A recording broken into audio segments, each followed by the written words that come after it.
On this episode of the Insurtech Geek podcast, we explore AI transformation, global operations, and the future of insurance with Dr. Thomas Kuhnt, Chief Information Officer and Chief Operating Officer of HDI Global SE.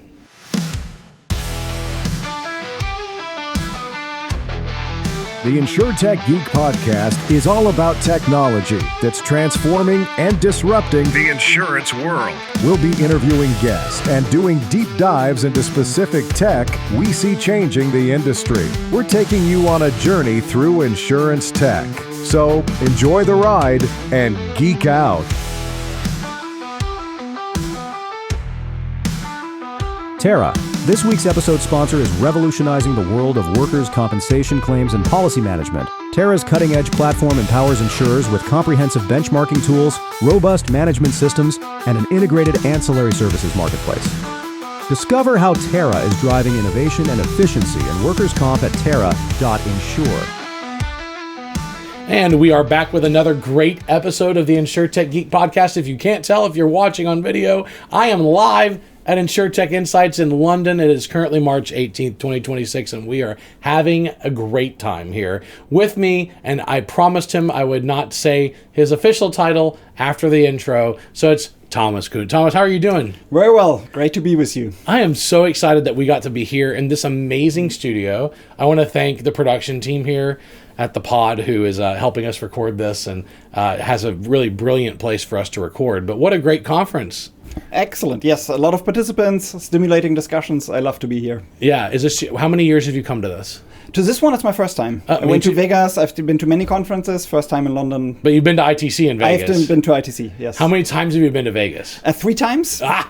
3 times too many. Yes, Vegas will wear you out. Yeah. It's exhausting. It is. And you see the same startups here. I mean, it's kind of interesting. You have the pattern recognition. Yeah. It is. It is a lot of the same, but this is a really wonderful conference, especially we got very lucky today. The weather's fabulous. It's early spring in London. We're having a great time.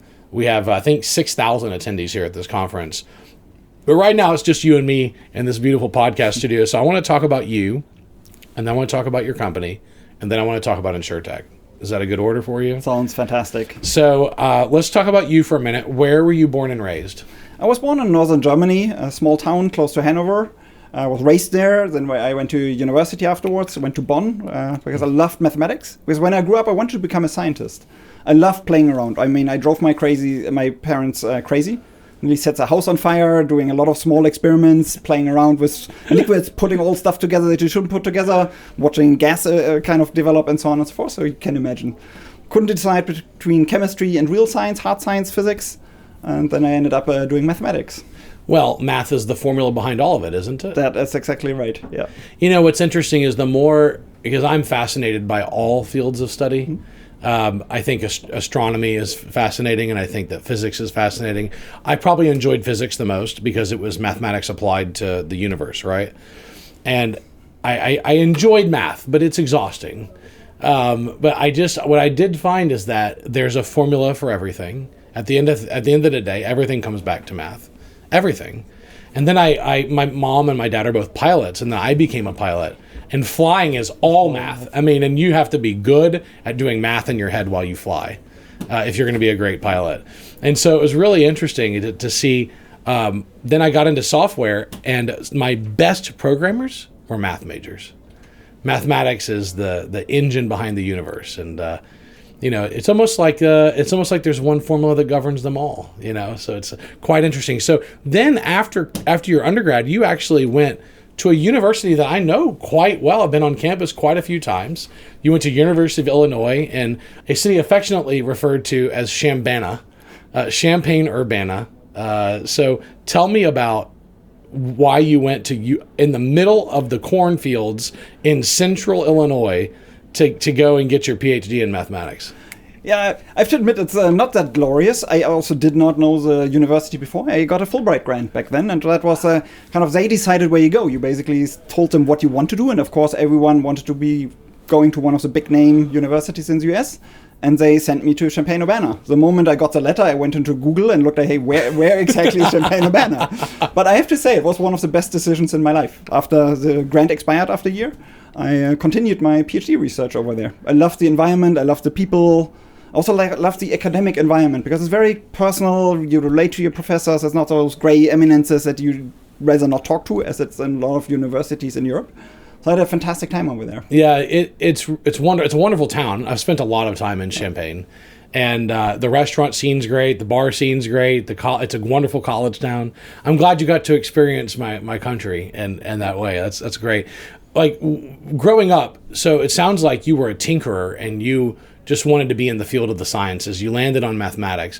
Was your intention to go into academia and teach, or did you always intend to go into a professional field outside of teaching? No, I wanted not to. Well, I mean, I started academia because I wanted to become a researcher. I was really, really drawn towards research. And I also did my PhD in algebraic number theory. Very, very abstract. So back then I was proud that you can't apply what I'm working on. But now, I mean, a lot of the things that I worked on, I applied in coding theory, cryptography. So it's all around the geometry of numbers. So what's the logic behind the pattern behind numbers? And that really, really excited me. So I wanted to become a researcher.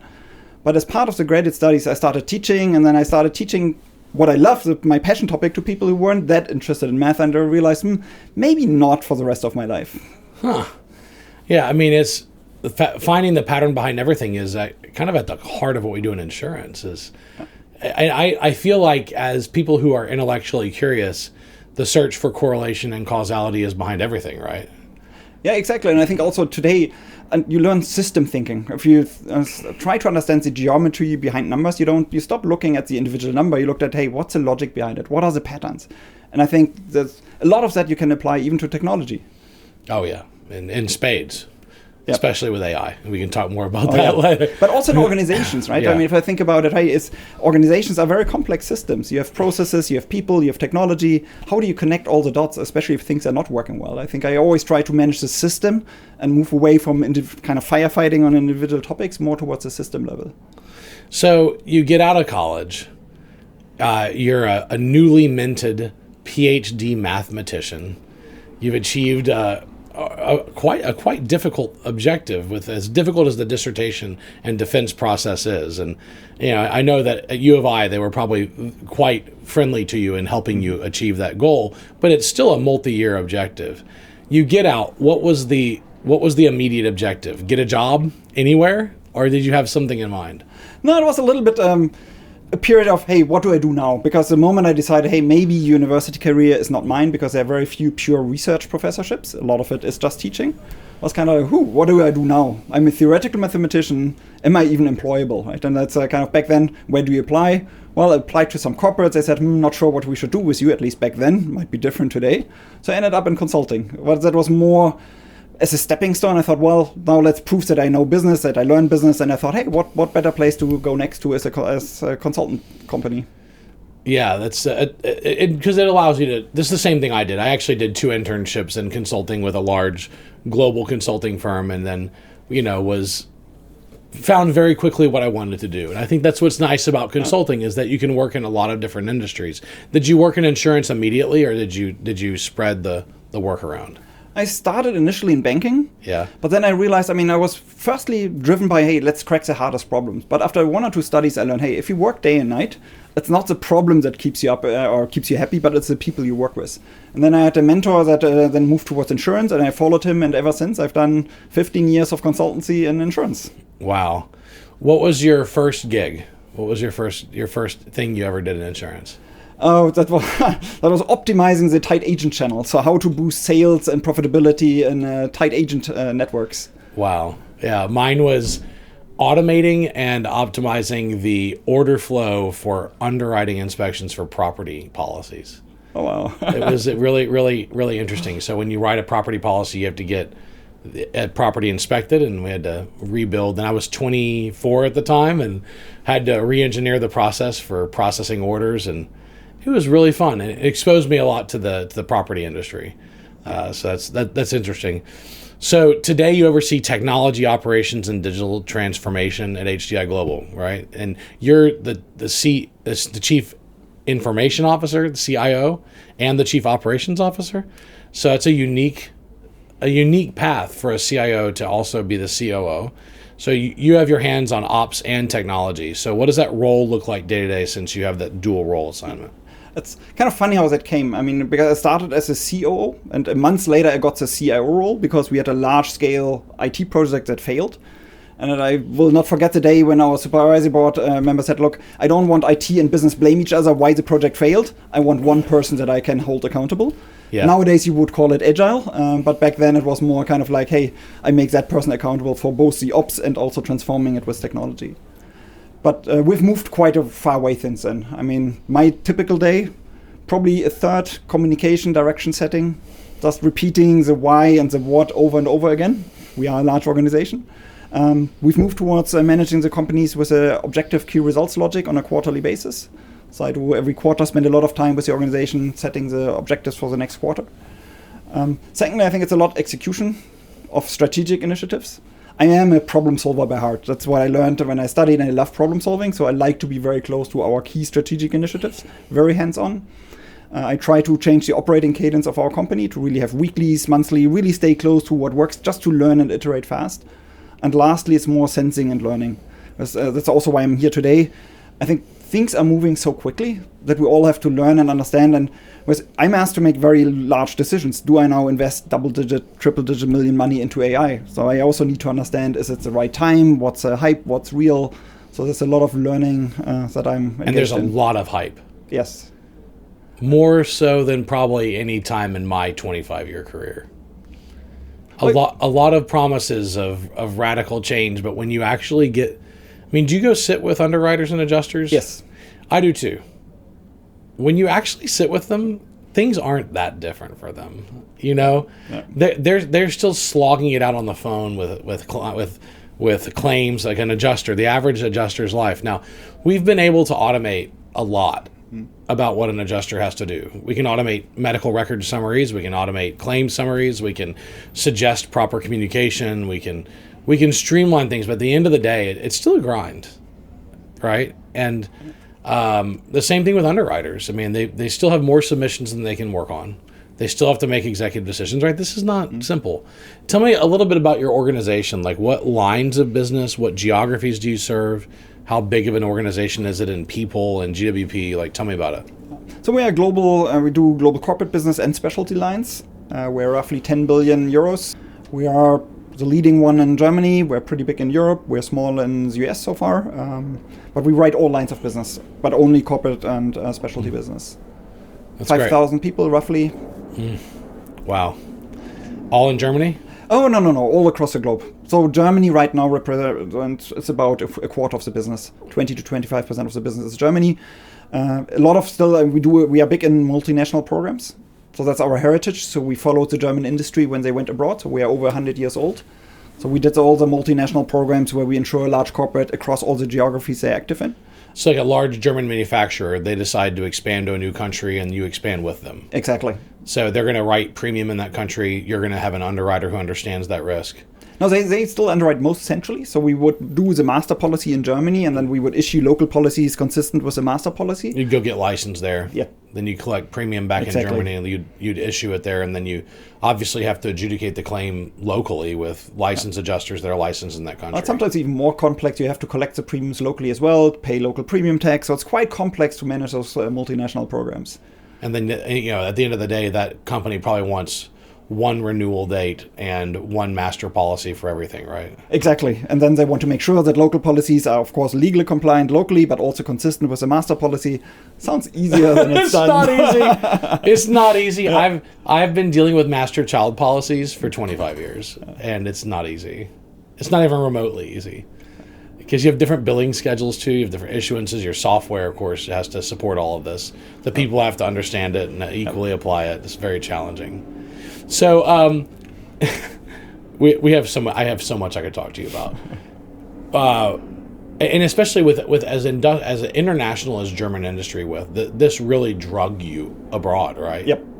Like, so it was almost like the very nature of the clients you signed up in Germany resulted in you having such a broad footprint everywhere else? Yeah, it's even more foundational. They founded us. So we are, at the core, still a mutual. We were founded by the German industrial companies when they went abroad and didn't find an insurance company that could support their needs when they grew internationally. That's why in 1903 they founded us as a mutual insurer. Right now we are publicly traded. The stocks is still owned by the mutual. Yeah, so it's almost like a group captive. Yes. Except it's a public company. Yeah. And you'll write non-member owned business, right? So yeah. Yeah, exactly. So once we have the German source linked business in the international entities, we start expanding into writing local risks, because you have the operations, you have the setup. Yeah, you don't have the underwriting yet, but it's easy to then branch out into writing local business. You might as well just write the business. Yeah, exactly. That's fascinating. What a great background, and understandable. So let's go to the next topic. You know, you're giving 2 talks here, right? One, you're talking about agentic AI, and on another, the COO Compass for Global Ops, which are very different but connected topics. So what are the core ideas you're hoping leaders in the room walk away with in these 2 talks? So for me, it's all around people, process, technology. So on the AI slot, I talked about the AI piece of technology. My key message is don't wait. I mean, start to experiment, iterate. I mean, this is maturing so quickly. So I think this is not going to go away. We need to figure out how to work with it, capture the opportunity. And then, of course, on the COO lens, it's now, what does it mean for processes and for people? Especially in a global organization, how do you scale agentic or any type of AI solutions across one country? If you have heterogeneous processes, what do you do locally? Where can you have master platforms that you keep consistent across the globe? It's quite complex challenge to decide kind of how do we really push that out into a global organization. It is a ridiculously exciting time to be in computer science. I will say that as a lifelong I started writing code when I was 11, and I'm 46. So I'm in my 35th year of writing code. I'm in my 25th year of being in business. And this is the first time in my whole career when I don't have to say no anymore. I used to have to tell clients, insurance companies, that there were certain things we couldn't do. And now I don't. It's really amazing. And like when we say agentic AI, for me, the way that expresses itself is either local or cloud-based agents that can perform a series of cognitive and complex tasks autonomously, either through a trigger or on a schedule, right? That's what it means to me. What does it mean to you? No, I think that captures it well as an individual agent. Yeah. I think where it gets even more interesting if you then combine multiple of those agents with specialized roles. I think we see more and more, and that's making me so confident. If you look at software development, which we are pretty close to, I look at Claude Code and some of the agentic things, yes, wipe coding I would not apply to the enterprise environment yet.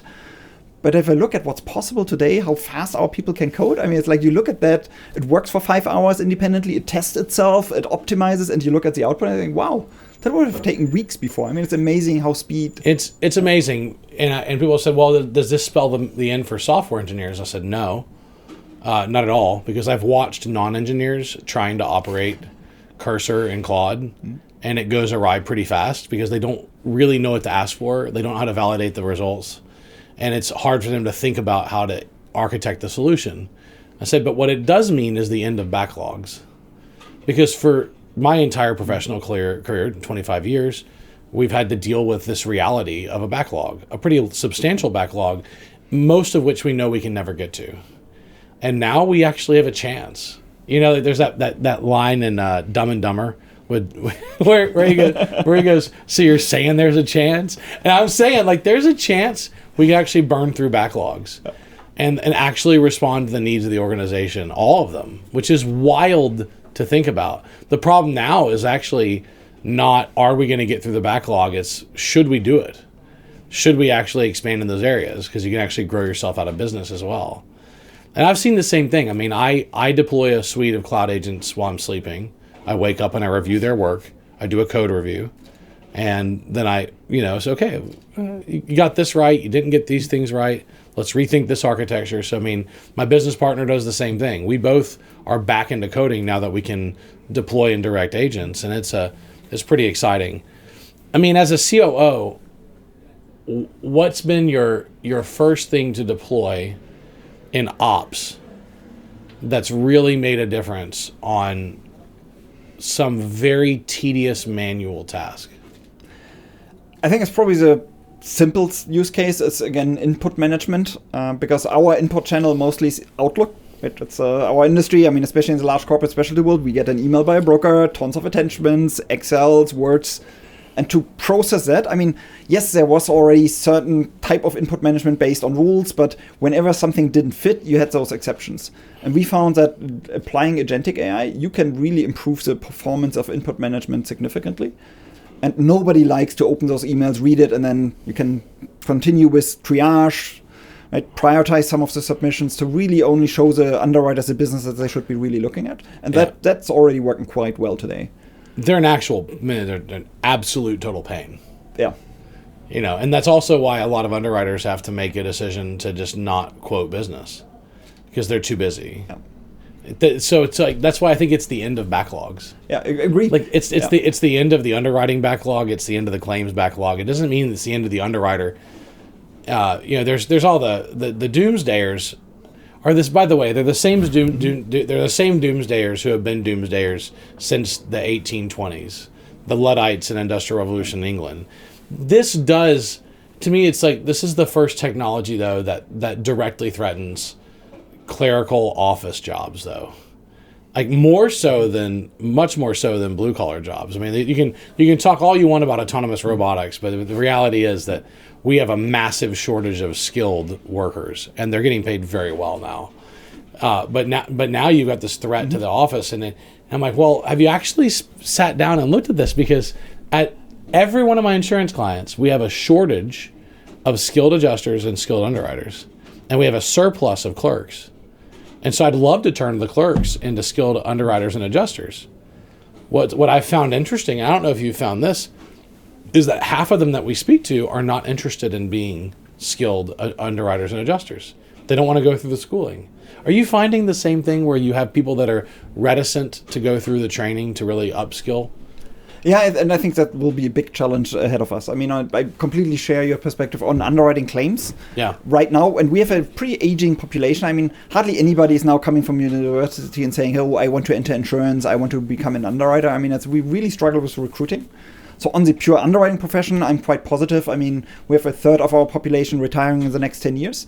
So we're very happy. And we are still pretty small in a lot of markets we're in. So we do believe that we can grow quite significantly by just really focusing the underwriters on underwriting. Yeah, and this is the message I think people need to remember, is that the reality is there's a shortage of skilled workers. And so even with all the AI... Yep. We're not going to be allowed to have AI licensed underwriter bots and AI licensed claims bots. I mean, we're going to have people involved. And by the way, I wouldn't want AI to make final decisions. I'm a massive believer in human in the loop. I think that these should be tools that elevate our game, because when I sit at the average, would you agree that like the core workforce in an insurance company is underwriters and adjusters? Yes. Like that's our main IP. I mean, then potentially let's add in loss prevention and control, right? Like the actual risk engineers that go out and try and prevent losses from ever happening. So let's say that is likely the three big legs of the stool. Because of that, like we've got to find ways, because so many of their tasks are manual BS tasks. I've sat at their desk. So have you, I'm sure. They Outlook. They shovel documents through email. I mean, it's just insane. That's daily routine. Yep. I call Excel the cancer of business. Do you have any strong feelings about Microsoft Excel? I love it and I hate it. Yeah. I mean, it's so versatile. It's very hard to replace Excel. I mean, But on the other hand, it's also very hard to standardize or even automate Excel. Bingo. I mean, if you want to do, even with AI, even with agentic AI, harmonizing bordereaux you get, I mean, you can do so crazy things in Excel. Even an agent can't harmonize Excel sheets yet. Exactly. They can be it can be quite difficult if you go into Claude Code, for example, and say, here, take my very complex pivot table and Excel spreadsheet and turn this into a web app. It'll actually struggle with that. Still. Yeah. And the other opportunity I see, and that was one of our first most exciting use cases for the underwriters, is the whole external research piece. If you look at pharma liability underwriting or financial lines, they do have to do background checks on the companies we're about to insure. And automating that by policy today, they should already search, I don't know, a few hours on the web, really doing the due diligence on the companies. And agentic AI can do that with the deep research functionalities. You can provide a lot of those insights to the underwriters. And I think they really, really value that provides more insights when they are about to make the decision. I am fully with you on the human in the loop. I don't see a near-term future where we would remove the humans from that picture. Yeah. I don't see it. And I don't actually, I've spent 25 years trying to automate menial tasks. I've also spent 25 years trying to kill Microsoft Excel. I've been successful at automating a lot of tasks. I've been unsuccessful at killing Excel. So let's look ahead, because we're in a period of rapid change. But the reality is, at the desk level, a lot of things are the same. People are still plowing through work on Outlook. They may be relieved of having to do summary work, but we're still doing a lot of the same things. So how do you see AI automation and digital platforms really reshaping the industry? And at the end of the day, how's it going to impact the desk level of the people that work for you? I do think that the technology is progressing extremely fast, and I'm quite optimistic that we will be able to support many more activities in the future than what we can support today. Yeah. I mean, if you look at the exponential growth of the capabilities of some of those models, I mean, it's just amazing. Even the models we've seen this year compared to the quality at the beginning of last year, I mean, technological progress is rather rapid. I think we are overestimating the impact in the short term, but as always, I mean, underestimating it a little bit in the long term. So I do see a future where underwriters can really focus more of their time on taking decisions and doing real underwriting. And right now, I don't know, 70-80% of their work is just rekeying data, reading documents. It's not really underwriting. Yeah, it's not. Yeah. And it's the first technology that underwriters and claims adjusters are really excited about. I don't know how long you've done that, but I mean, it's like mostly when you come with new techs, they say, do I have to change? Why now? Why that system, right? But this is a tech where they say, hey, Thomas, can we be faster? Can I get more of this? Yeah, when my first big thing to roll out was med record summarization on the medical component of claims. It was the first time that I've had a software release and hundreds of users wrote in to say this changed my life. Like, it's massive. Like, this is more accurate than what I could do. This is better. This is amazing. Thank you. Like, it was a big deal. And then the ideas started flowing. And they're like, can you do this and this and this and this and this and this? Because, like, if you actually look at the core work of adjudicating a claim and you look at the core work of underwriting a policy, that might be 20% of their job. Exactly. And then all the rest is BS. And BS meaning things that actually don't really add value but are necessary tasks to complete to achieve the final objective, right? Either close the claim out, indemnify the claimant, right? Yep. Whether it's property, auto, GL, whatever, or underwriting. So I think I think it's exciting. I think it's a brave new world. I think that we're at the baby phase right now. I think we're in like the infancy. The fact that like I can finally in Claude spin up cloud agents now and not just local agents is a total game changer. Yeah. So what do you use yourself? What do you like? What do you use from a tech perspective? So always a challenge with the enterprise versus a personal environment, because of course enterprise grade IT is always more protected. So personally, yes. I do use Cloud Code. I'm not really a coder, but it's finally an environment in which even I can code, and I love to really learn and understand. I think nowadays, even as a leader, you have to get your hands dirty. Yes, I agree. To really understand what's happening, yep. You have to work with it. As painful as it sometimes is. In the work environment, we are a little bit lagging. I mean, we are on we are using Copilot, but for me, this is more for the general employee base as a diffusion tool. We need to expose them to the new tech, right? Because if I start with the very fancy agentic setup, and that's the first time they interact with AI in the enterprise environment, I'm very scared. So they need to learn when to trust AI, when not to trust. And that's why we are embarking on a broader transformation journey, just equipping everybody with kind of low barrier entry tools that they can work within the environment, while we work on the more corporate grade AI solutions that are more embedded into the workflows. Interesting. Yeah, I think Copilot's like exposure therapy. It gets them used to it. It shows them what's possible. And it gets it done inside of a Microsoft Enterprise agreement that's excluded from training and abuse monitoring, right? Exactly. Those are the two things you have to opt out of. It's safe. They can try it out. They lose the fear. They get used to using it. Yeah. But you have to admit it's a bit underpowered compared to the other tools. It is. On a personal level, I'll tell you, Gemini. Oh my gosh, Gemini. And its abilities through Nano Banana for image generation, video generation, Veo 3.1. I mean, my mind is being blown right now by Gemini. It's deep research mode, writes some of the best research papers. And I think that's great. And then, so I spend my personal time, again, not my corporate data, but my personal time in Gemini. And I think from a corporate basis, Claude is probably my favorite because I love the stand they take as a company. And I love what they're doing for us on development tools. And I love that it was people who left ChatGPT over a matter of principle. So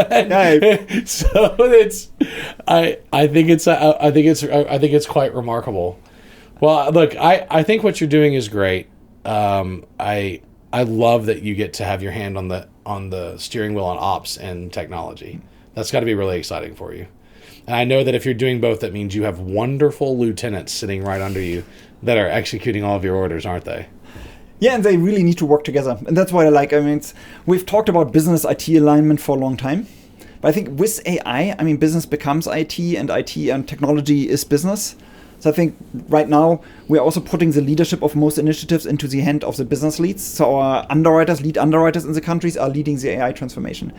Because I think we will figure out the tech, but process and people, I think, are much harder challenges. Yeah, well, the process has to follow quickly. Ideally, you define process before you implement tech, because if you apply amazing technology to a bad process, you just suck faster, right? And no one wants to do that, right? We actually want to be better. We want to be more efficient and more effective. We don't want to make a bad process more efficient. So, but sometimes we have to lead with the tech and then embed the process consulting engagement inside of it, right? That can be really challenging. Often we do both at the same time. And we do the same. And then while you're doing it, the whole time you're doing it, you're evaluating the people and determining, are these people that need retraining or do we need new people, right? So it's a very people, process, technology, they're not separate. It's almost like you need to always say it together, right? Because they're evaluated together. And you really need the business to lead that transformation because it's not a tech initiative. It changes so much. Because exactly, I don't want them to take the as-is processes and just do AI in 3 sub-steps. They need to rethink the processes. Yeah. It's not a tech challenge. Yeah, no, it's not. The first question should always be, why are we doing this? And that's an ops question. Yep. All right, I'm going to finish with this. Personal, like something interesting, unique, different, or a personal hobby that you're really into? Well, I'm a long-distance runner. So my big hobby is long-distance running.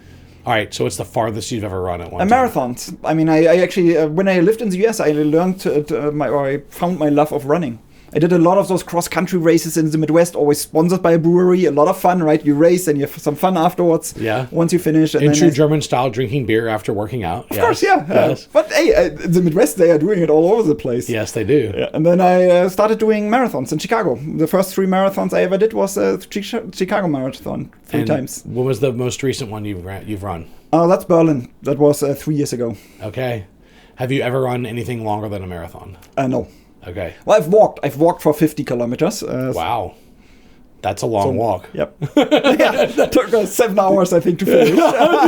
Quite painful. That's like walking for a whole day. That is actually painful. You need to soak in the tub after that. But you know what the fun piece is? It feels good till you reach the finish line. The moment you sit down, half an hour later, your body shuts down. Yeah, it's like I was fine while I was moving. We're done now. Yeah, that's amazing. I like to walk for an hour at a time. I think it makes me feel really good. I get to get that out, but that's remarkable. Okay, the marathoner, Thomas Kuhnt, thank you so much for joining us on the Insurtech Geek podcast. Appreciate it. And thank you to all of our listeners for tuning in today to Geek Out live in London for our interview with Thomas Kuhnt from HDI Global SE. Enjoy the ride. Geek Out. See you next time. The Insurtech Geek podcast is all about technology that's transforming and disrupting the insurance world. Hosted by James Benham at jamesbenham.com with co-host Rob Galbraith at endofinsurance.com. The show takes listeners on a journey through insurance tech. So enjoy the ride and geek out.